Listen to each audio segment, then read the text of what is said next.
Antoinette King is a nationally recognized expert in the convergence of physical security, cybersecurity, and risk management. With a career spanning corporate security leadership, intelligence, and advisory roles, she brings a systems level understanding of how digital and physical threats intersect and what that means for protecting people, infrastructure, and learning environments.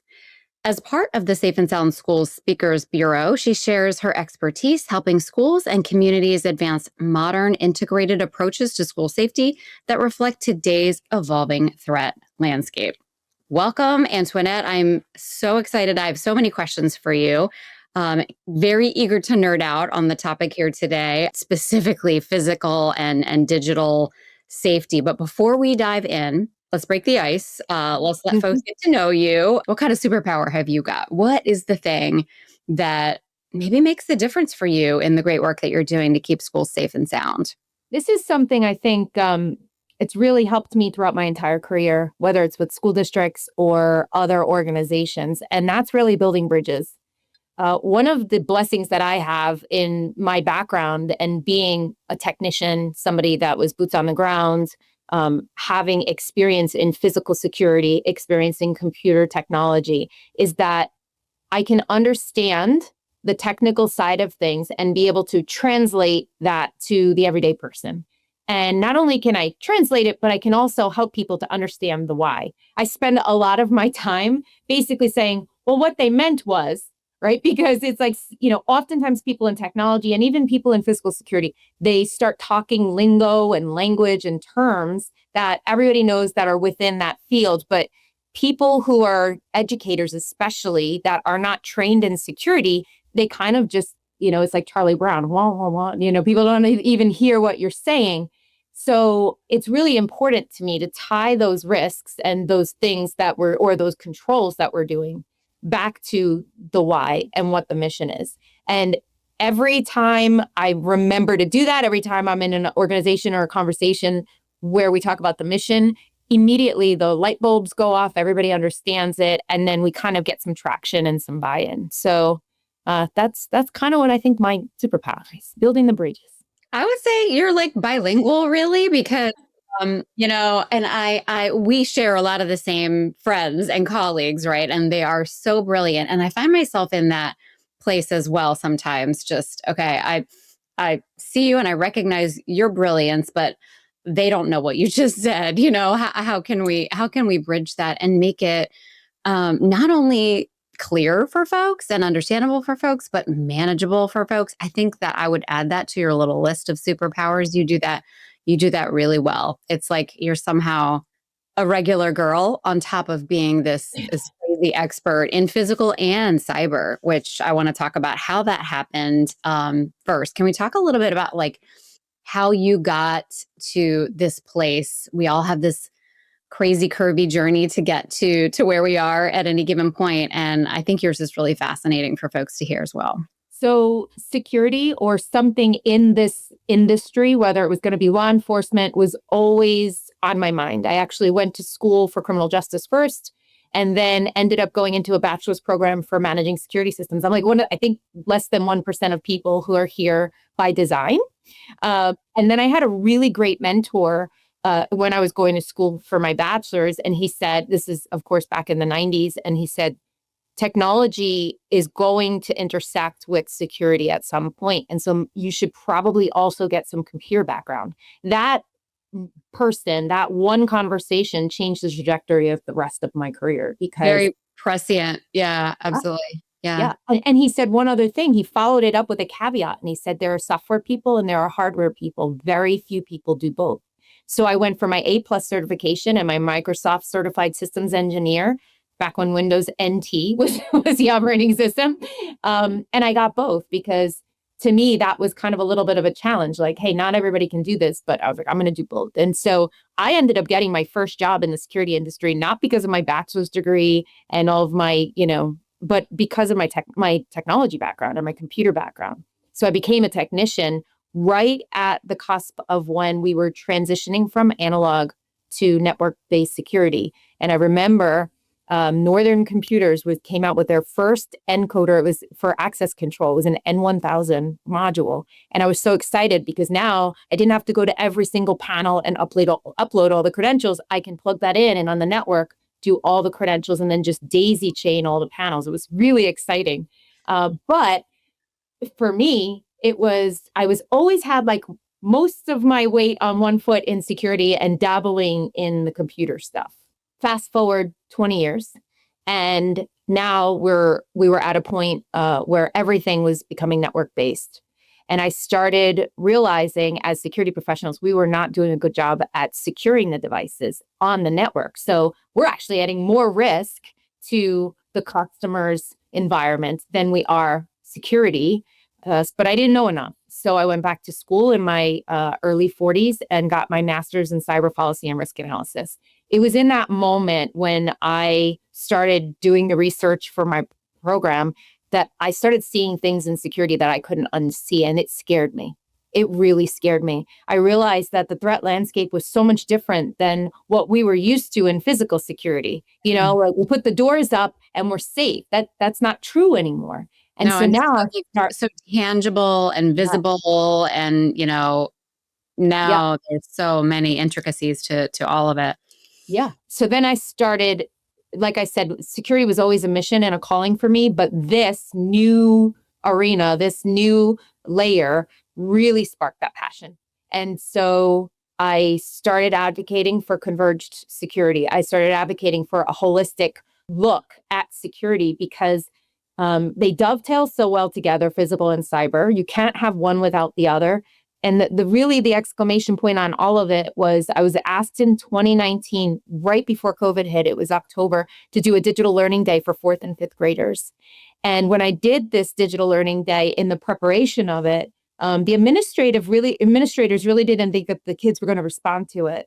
And I was like, well, I love a good challenge. So I had never presented cybersecurity or digital literacy to young people. It was always conversations with adults. So I took that opportunity to kind of hone that skill, and I was inspired so much from that engagement that I ended up writing my first book because of it. And what had happened was these young people in fourth and fifth grade, every single student that I spoke to had some kind of access to technology. Every one of them. They were either on gaming systems, iPads, computers, cell phones. And this is fourth and fifth grade in 2019, right? So it just, and now it's even worse. But what I also learned was none of the adults knew about the things that I was talking about, and the kids already did. I would describe clickbait, and before I could get the words out, the kids are oh, that's clickbait. You know, I talk about, oh, there's usually a crazy image with some words, and then you click on it and it's something else. Oh, that's clickbait. And at the end, the adults were coming to me going, I had no idea what clickbait was. And so that then made me think, okay, we've got kids online exposed to all the dangers of the internet. Nobody's telling them how to be safe because the adults in their lives don't even know what the dangers are. It's like sticking a kid out in the woods and saying good luck, right? Yeah, literally. So that's why I wrote my first book, and it was specifically to talk about cybersecurity concepts in common language so that parents and educators can talk to the kids and teach them how to safely be online, because we're never going to stop them from being in social media or being online. So that's kind of how that windy road happened. And then I started my company in 2020 because I didn't fit anymore in the physical security industry. What I wanted to do, how I wanted to advocate, how I wanted to help companies and school districts and anybody who would listen to me didn't fit in any one role within the companies that I was working with. And there was really no company that was doing what I wanted to do. So I started my own. I love it. Trailblazer. And you've created a really great segue for us, I think, into today's landscape. So you talk about 2019, and I'm like, man, that was like 10 years ago, basically, in terms of maybe 20, in terms of like how we measure time and how things are evolving so quickly. But that threat landscape that we're facing today as school communities, and I love that you share that example of the fourth and fifth graders, and I've heard you talk about it before as just one of those like seminal moments in your career path.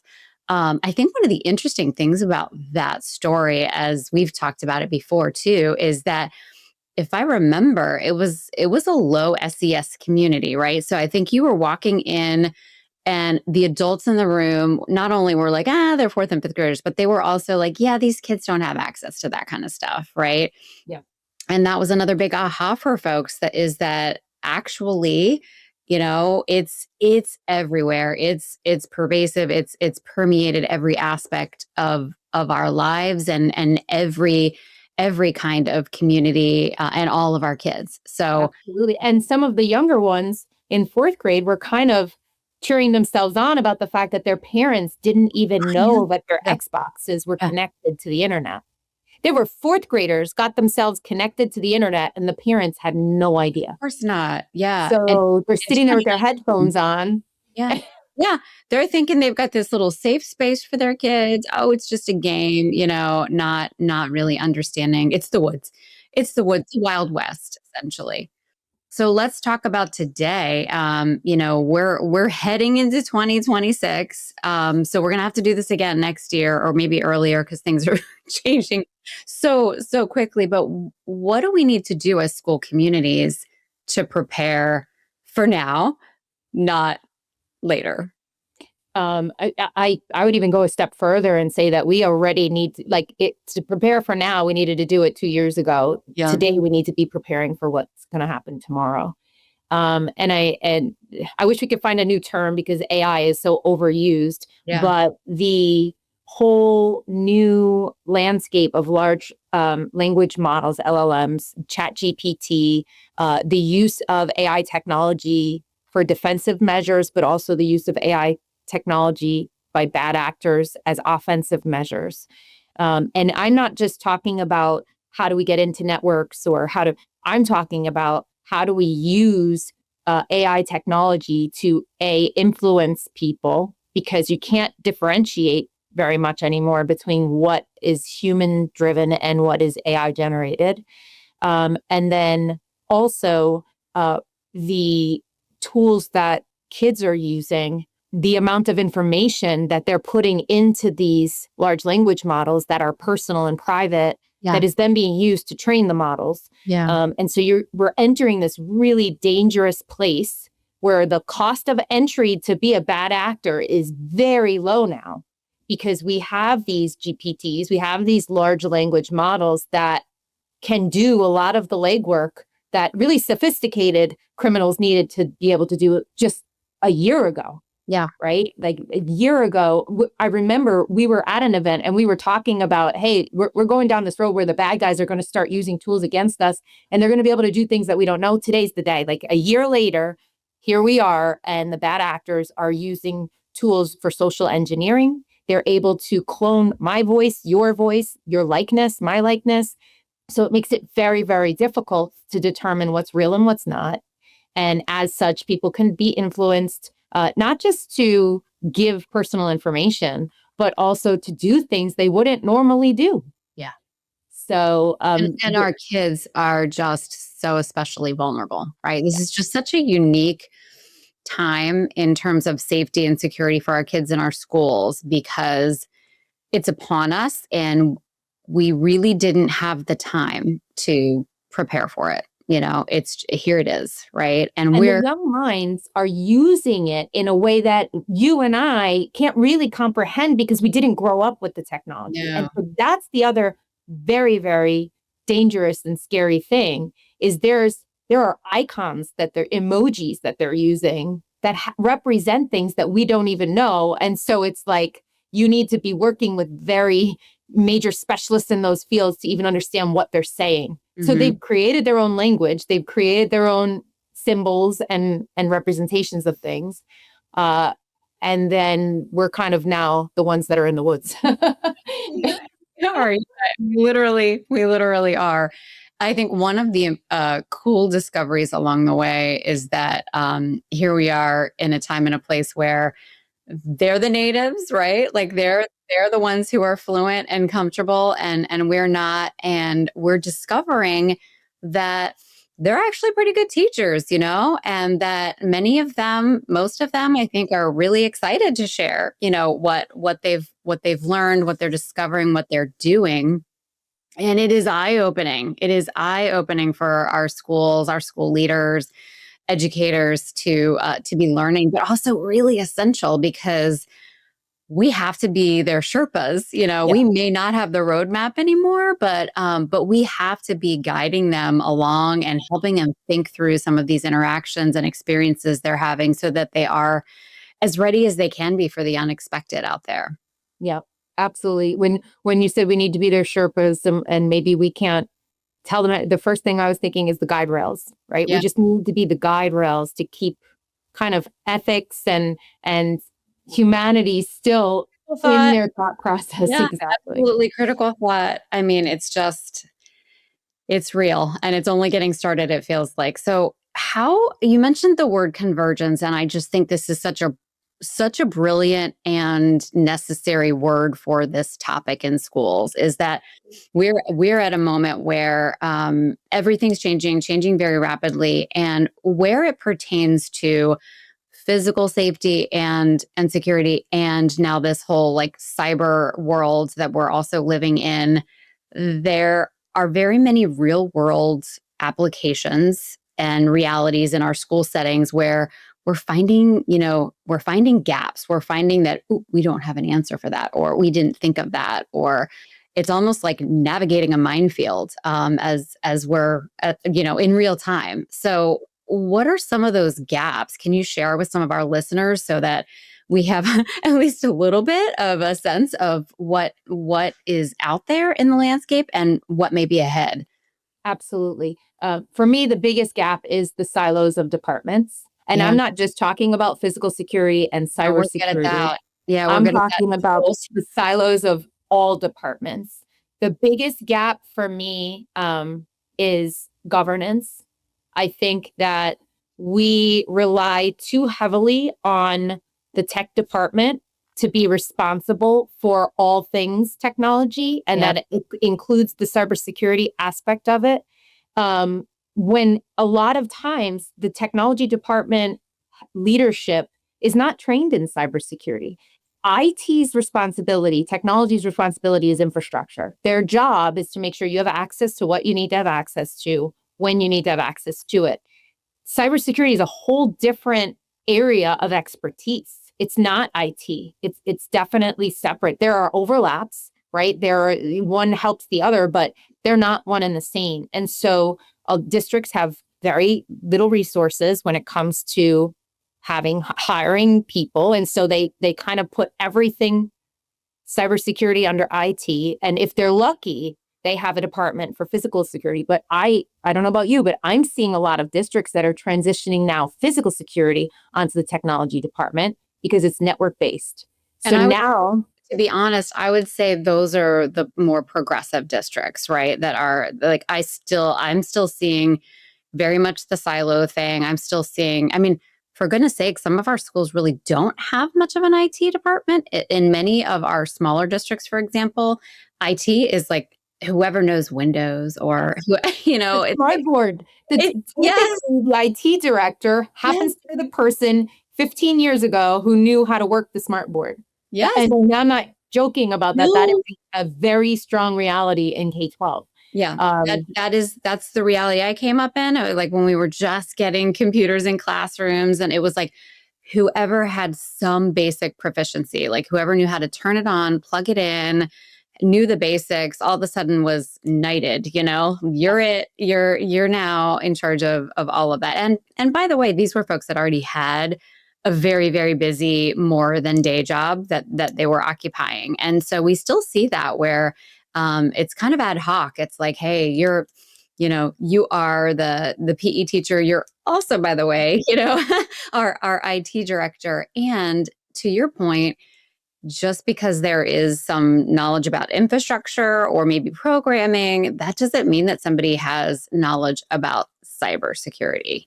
yeah, yeah, or physical security, Yeah, and yeah, and that kind of so some districts who may appear to be progressive, they're really just merging the two departments because they want the budget to use for something else. yeah. And so No, a lot of times the physical security people are removed. They're there's a need for both expertise. And so IT is now infrastructure, physical security, camera systems, and cybersecurity, which is a recipe for disaster. There's no checks and balances, number one. So you have the same people creating the infrastructure that is also supposed to secure the infrastructure. And sometimes you become nose blind to things, right? Like you don't see it because you're in it all day long. It's definitely for school districts, I see the lack of resources is the biggest vulnerability. And that without the governance, without the oversight of all the departments and the input and buy-in of all the departments, you cannot have a culture that is rooted in security and safety, because then it's always someone else's problem. Mm-hmm.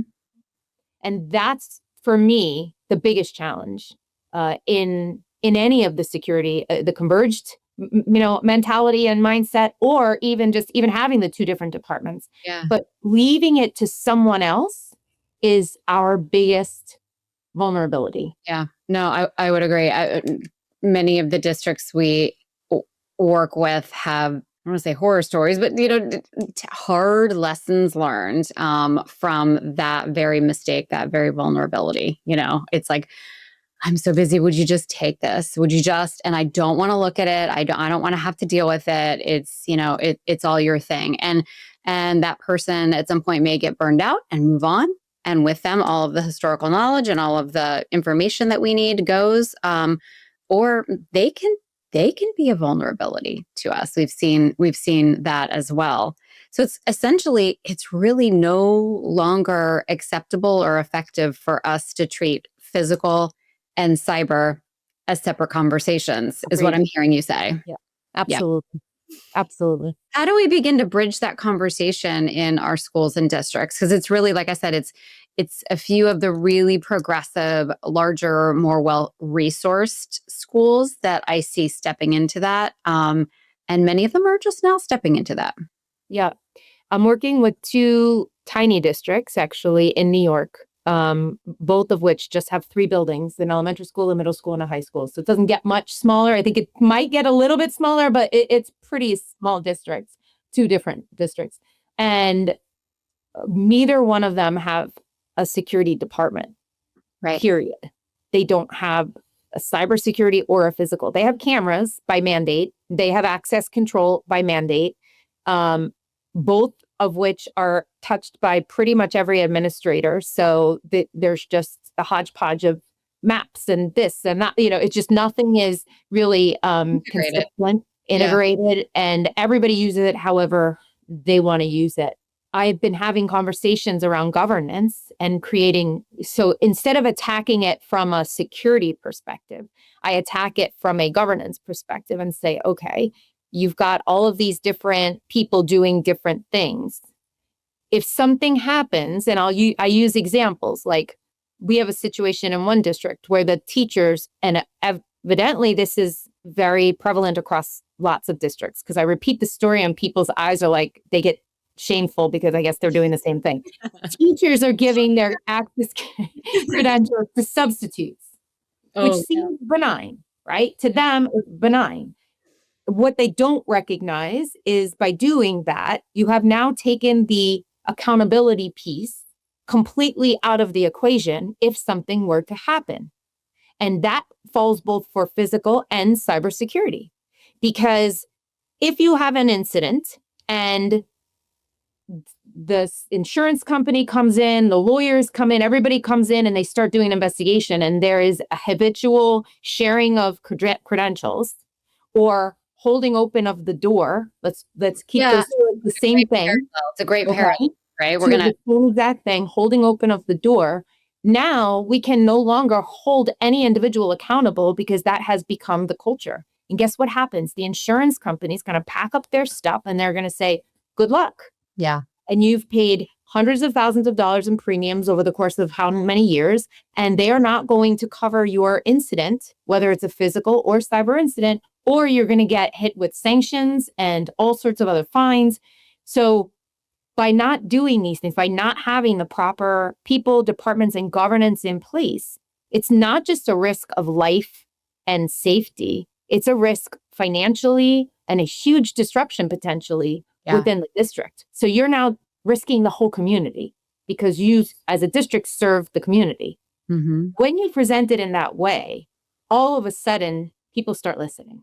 Yeah, it's so true. That's how we bridge. That's how you bridge it.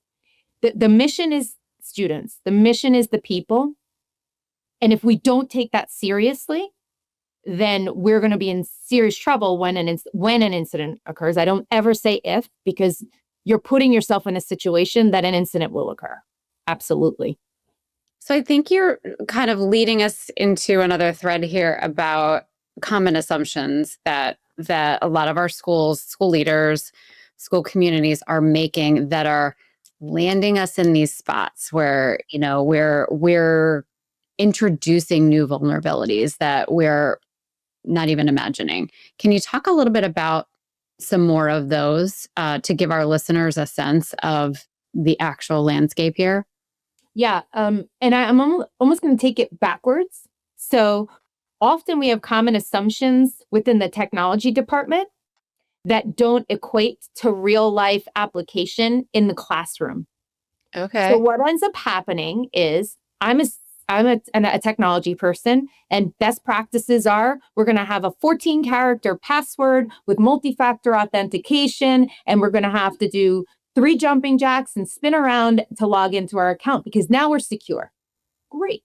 You think a teacher has time, or a student in kindergarten is going to remember a 14-character password and then be able to go and get a token in order to log into their account. This is where we start working against you.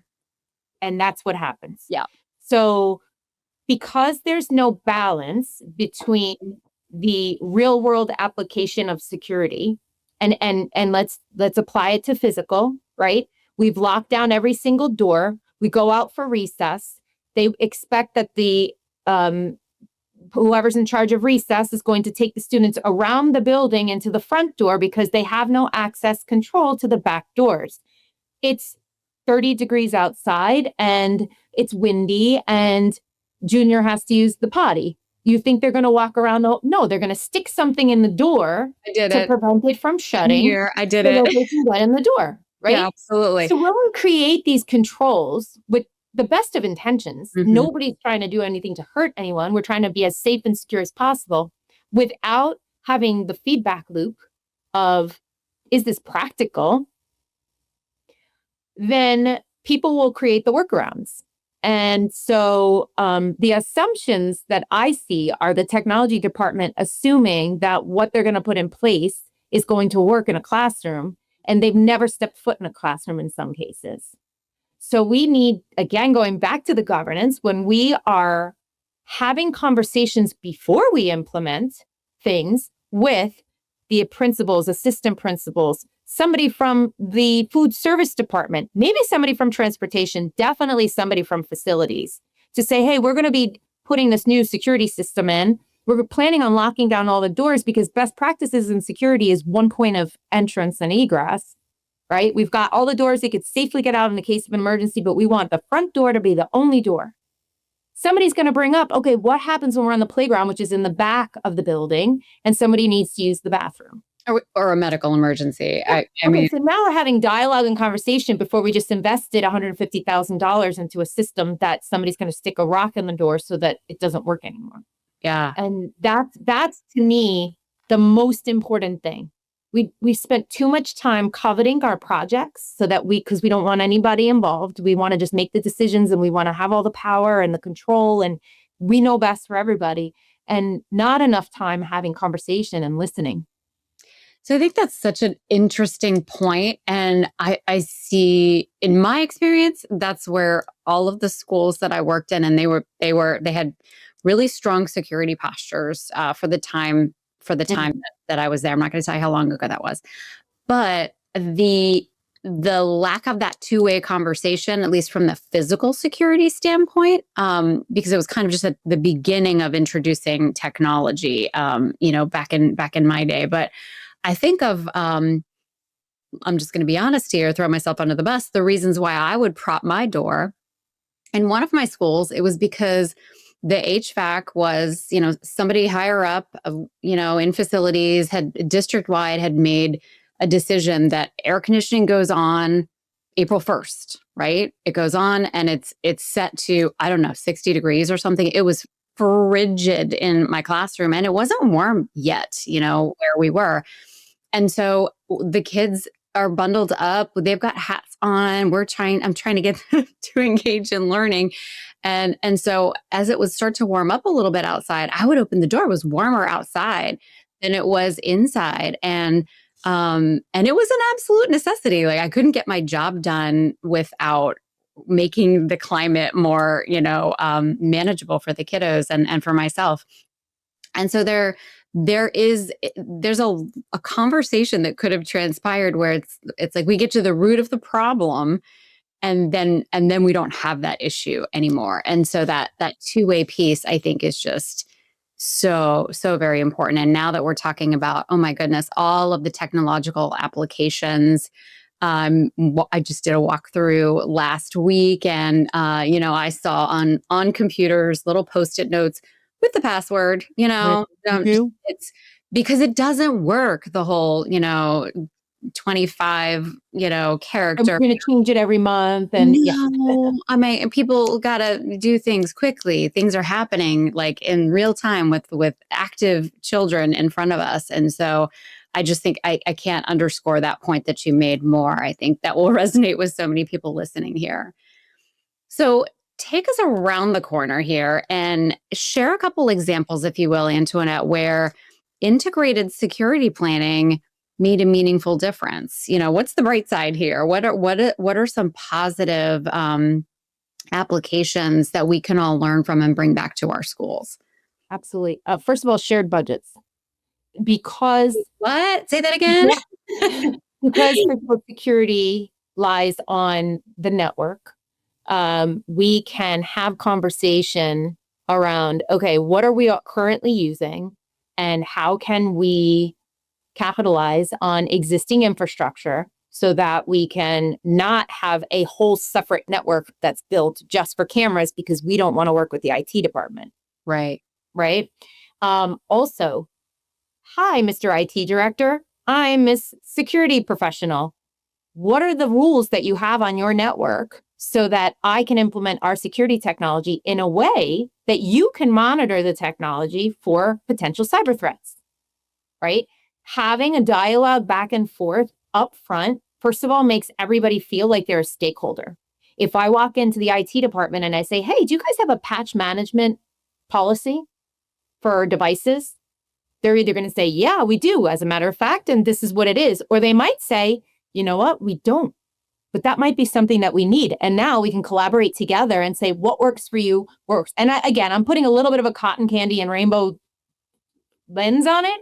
But when you have the dialogues up front, there's less friction, less ego, right? Yeah. And hopefully that collaboration is going to benefit the district both from a cultural perspective, but also from a financial perspective. Because just like governance, if the IT department and security department are having conversations up front, we might not buy as much technology because we already have stuff that we can use. We might not need the server because we've got a whole server farm. Like, you don't know, right? A lot of the ed tech now needs virtual machines. So they've already got the storage. They've got all the stuff. They have partnerships with different companies. So they get really good pricing, right? To have a conversation, all of a sudden it's like, oh, wait, we've got an extra server. We just decommissioned it from that. We're not using it. Do you need it? So, and again, those relationships don't necessarily happen right off the bat, but when somebody offers the olive branch, then all of a sudden it becomes that open dialogue. I mean, I have a situation with a school that I'm working with right now, and the technology department has a ticketing system, and somehow the security cameras got dropped into their ticketing system. And so it adds this, first of all, it causes more work for the tech department to do. They're not even responsible for the cameras. But then by the time the information gets back to the people that need to know about the cameras, it's days because they've got to process a ticket and put it up through the chain. And so if somebody just had a conversation, I don't even know how the cameras ended up in the Actually, the IT department doesn't know how the cameras ended up in their ticketing system. That's how long it's been in there. Nobody like looked at it. Nobody had a conversation. Their offices are right next to each other. Like, how did it take me to just ask a question, to then start a dialogue, to then realize, oh, wait a second, we didn't even know you guys had it in your system. I mean, So it goes back to your point about silos in K-12, and this is a this is a weakness and a vulnerability that we have across the board in all things, whether it's managing concerning behavior, whether it's whether it's sharing in technology, in safety practices. It's pervasive throughout every nook and cranny of K-12. And I mean, there's some psychology behind that. I think when you look at those of us who work in schools, we're not signing up for a big paycheck. So we tend to get a little bit turfy. We tend to get a little bit, this is, like you said, my project, my thing, this is, I get to control this, though that becomes a form kind of stability or even currency, in a landscape where there's not a lot of currency. And so I think that's part of it, but it's really complex to understand. It is by nature and historically has been this kind of bureaucratic situation. And I always get excited on a small school system because they're so much more nimble, right? They may not have the IT department, but they're already playing as more of a team than most of our larger districts. And so in that respect, they are much less vulnerable. But I think that siloing and some of the strategies that we encourage in other K-12 safety conversations are applicable here. Sometimes just like starting a new project together is a great kind of way in. You mentioned the olive branch, right? It's really hard when somebody else is like, no, I've had this for 10 years. This is my baby. I'm in charge of this. I don't need your help. I don't need you interfering. But what we have seen that kind of opens the door a crack often is if there's a new project. And there's no shortage of new projects in terms of physical and cyber these days. People are pushing all kinds of technology into our schools. And I really do think it's a great opportunity for folks to start as a team and, kind of get that groove, that synergy, and then begin to expand that into some of the more guarded projects that they've been holding on to historically. But it's a challenge, without a doubt. It's a challenge. I would add one more department that's essential to all of this, and that's operations and maintenance or facilities. Like, Yes. they get left in the dark on Yep. pretty much everything. But when you're doing a physical security project and you're putting locks on doors, they know everything about everything when it comes to the physical plant. And so they know where the fire stops are. They know, not having facilities involved from day one in conversations around any kind of capital project or infrastructure project is one of the biggest mistakes. And again, another district I'm working with, if you even mention operations and maintenance in the technology department, every single eye rolls to the point of if they fall out of their heads. Like, they get so annoyed. And I'm like, guys, they're your allies. What are you doing? You're on the same team. You're on the same. And that's it. Everybody forgets the mission. And that is why, like, 2026 for me is the year of mission driven security. Mhm. If we forget the mission, this is what happens. Yes. And everybody needs to be brought back to the why are we here? We are here to protect students, staff, and community members. That is it. We are here to educate kids. We are here to provide services. And so in that mission, whatever we do needs to lead back to it. Mm-hmm. And instead of the egos being involved, now we redirect that energy back to what that mission is. I've seen schools do some pretty creative stuff to that end to just remind, these are our students. This is what they're working on. This is where they're going, really connecting some of our departments who don't really get the benefit, I think, sometimes of feeling connected to the growing of young minds, and so going out of our way to include those student profiles or just connect them more in a more tangible way to the kids, the teachers, the families that they're serving, to really try to keep that point central. It's a phenomenal point, and I love that that's like your mantra for It really is. I think we need to borrow that kind of across the board. So for districts, we've mentioned with limited resources, which is many of them, what kind of foundational steps can they be taking to really start aligning cyber and physical at this point? I mean, we talked about a couple practical things to begin to develop that kind of we're on the same team and sharing of information and budgets and resources.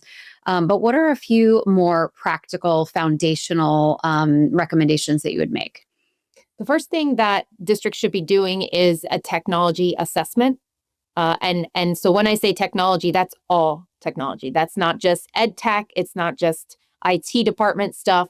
Anything that sits on a network or uses the internet should be assessed and audited for basic access control. Methodologies. Do they have multi-factor authentication? Are they doing patch management? Who's responsible for the technology? Are there administrative accounts? So really a just very basic list of the technologies, how they're being used on the network, who's administering them, and the access control for that, any kind of interdependencies for data. But until you do an audit of your entire network with the different departments that use technology, you really don't know what you don't know. Yeah. I'm working on that now with a district, and it's a little bit intimidating because there's a lot of columns of data that you want to collect. And so you've got a spreadsheet with 40 columns and they're just paralysis by analysis. They don't even want to do it. And so I always say, how do you eat an elephant? One bite at a time. Yeah. So we would take 5 systems. Just today, we're only going to do 5. So pick 5 and let's just find the data for those 5. And then skip a day and the next day do another 5. And eventually you will have this list. And then you take that same form and you just give it to operations and maintenance and you give it to physical security and you say, hey, could you do me a favor? List out all of your technology. If you don't have an answer for something, leave it blank and we'll revisit it later. So don't take it all on yourself, but doing that audit first to understand what is actually being used on the network, how it's being used. You should probably use a professional to help you with that. Often the districts don't have the time resources to do it. But that just having that baseline is very, very important. To identify gaps in security in general, I always talk about doing, internal assessments or internal audits.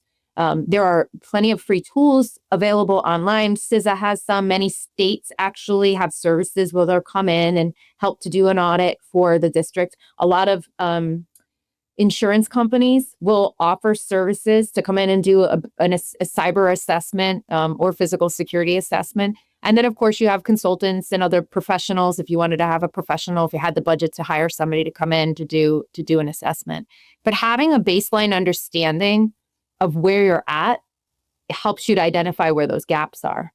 A lot of times I'm seeing, New York State, for example, requires districts to align with the NIST cybersecurity framework. Even if you're aligned with a framework, and even if you're compliant with that framework, that doesn't mean that you are secure from an incident. Right. And I'm seeing too much box checking and not enough reality checking. Yeah. Right? Well said. Well said. Because those boxes don't necessarily mean that people are doing the things that they're supposed to be doing, right? So just because you have a 14-character password and multi-factor authentication doesn't mean that they're not giving their password and their key fob to the substitute teacher when they are out that day. Yeah. Right? So the question is, do you have multi-factor authentication? Yep. The question is, do you have strong authentication practices? Yep. I'm compliant, but in practice, in reality, I'm vulnerable. Yeah. So there's this misalignment with the reality of things and the compliance that I think we are far too focused on compliance and box checking and not focused enough on practical application of security best practices. Okay. So give me a couple things on that because I think it's a really, really important point. We are box checkers. I'm just going to admit that I am too. But most of us in school world are. We're so busy. We want to do the right thing, and so checking the boxes is one of those ways for people to feel like, okay, yeah, I can get back to what I'm really here for, right? I'm good. I'm doing the right thing, right? I'm on the right path. So what are a couple practical ways that we can shift that mindset from that very box checking, compliance focused kind of way of operating to a much more active, conscious, participative, almost like critical thinking kind of a way? How can we wake up to that? Okay. So what I love to do is take a control. So maybe it's multi-factor authentication, and I align it to the why behind what we're doing, right? So when people understand, oh, Yeah. if I do this, I can prevent this from happening. Yeah. So if you do X, you can prevent Y.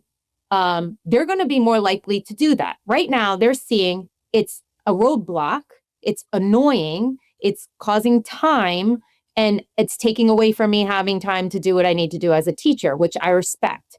If we talk about the fact that, hey, this control is put in place because that system that you're using has very sensitive data about young students, IEP system, let's use that.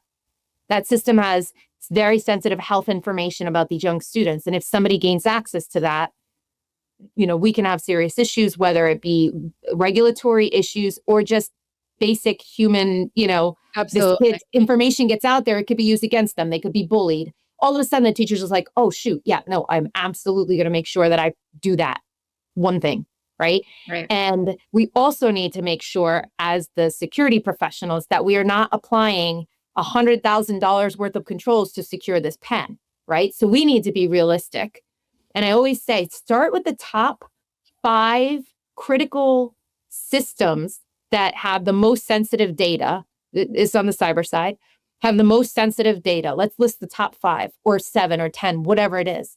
And let's just focus on those. Like, yes, there's some ed tech out there that's asking for a username and password and the kids are playing math games, but like, can they extrapolate anything PII from that student from that game? If the answer is no, then we're going to still look at it, but we'll look at it later. Any systems that are asking for demographic information of the students, any information that's asking for health information of the students, anything that has staff health or demographic information, okay, we're going to focus on those systems. So we're not going to apply $1 million worth of technology controls on every single thing that we touch, but it's going to be the very few, because there's only a handful. There's not a ton of systems that touch PII, but the ones that do are prevalent across the entire district, right? So we want to make sure everybody who has access to those systems understands why we have to do these things when it comes to those systems. And when people understand the why, they're going to be more likely to do the thing. It's so true. So context, it's just a great, I don't know, it's magical, right? If I had the context for, you're really putting your students at risk by opening the door. I know you guys are cold, but if I have that context, that's going to change the conversation that I'm going to go back and have about, you got to help me out here. This is just, and that's it, right? So No, your immediate thought was, how do I solve the problem? This is how I'm going to solve the problem. Yeah. Right. That's it. And maybe there's a million other reasons why they have it 60 degrees in the district, but at least knowing if I open that door, and again, 20 years ago, we left the doors open. When my kids were in kindergarten, first grade, we left the doors open. That wasn't a faux pas. Like, we left the doors open. Yeah. I could go to the school and walk in it from any door. Yeah. They weren't even locked. They were unlocked. So if it wasn't propped, it was unlocked. I could just go into any door in our building. So yes, the knowledge behind it. And I think that's part of the training. One of the other things that I talk about within the governance teams is role-based security training.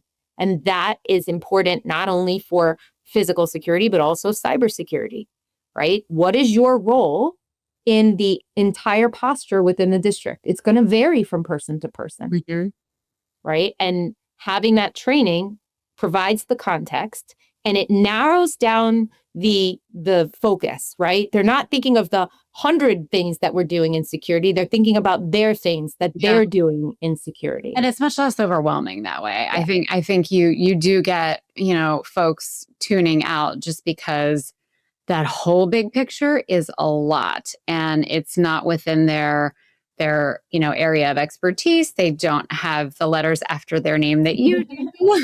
And so there is always this, oh my gosh, all that's on my shoulders thing, right? And so that is critically important. But I think knowing how your role also relates to the other roles, I think, is key as well. When you're experiencing something, you're running into a problem, or you do have a concern, where does that go? Who can you talk to about it? Kind of knowing your resources and knowing the team. That's another area that I see our schools struggle with. So you have these problems that you don't even know about if you're managing security or you're managing cyber. You have no idea why folks are working against you, right? Unless they're engaged. They know their role and they know about you, and they know what resources they have. So I think we could talk all day long, but I'm gonna put a bow on this one and have you come back, because there's just so much to explore, as all of this it's a constantly evolving landscape, and it needs to be. This is the world that we live in. This is where we are right now. But if you had just 60 seconds for our 60-second sound off here to brief today's school leaders, Antoinette, on the most overlooked security risk or the most overlooked anything, the biggest thing you want them to know in terms of what we're facing in today's schools, what would that be? I'll bring it back to AI. AI technology is being used by students in many different ways. Burying our heads in the sand and pretending like it's not happening is not the way to go. We need to empower students to learn how to use those tools properly. We also need to educate ourselves on how we can utilize those tools as defensive security measures, maybe even offensive security measures. But just educating ourselves about AI, to me, is going to be the most important thing around physical and cybersecurity, because these tools are growing faster and faster every single day. Prompting is now the big thing. So learning about how prompts are done and how AI responds to prompts is going to help you to understand how AI potentially could be used against your students or against the technology that you have within the district. Well said. Okay, so much more to talk about on the next episode. But for today, this has been amazing. Antoinette here with us on the Sound Off. Thank you so much, Antoinette King. Thank you for having me.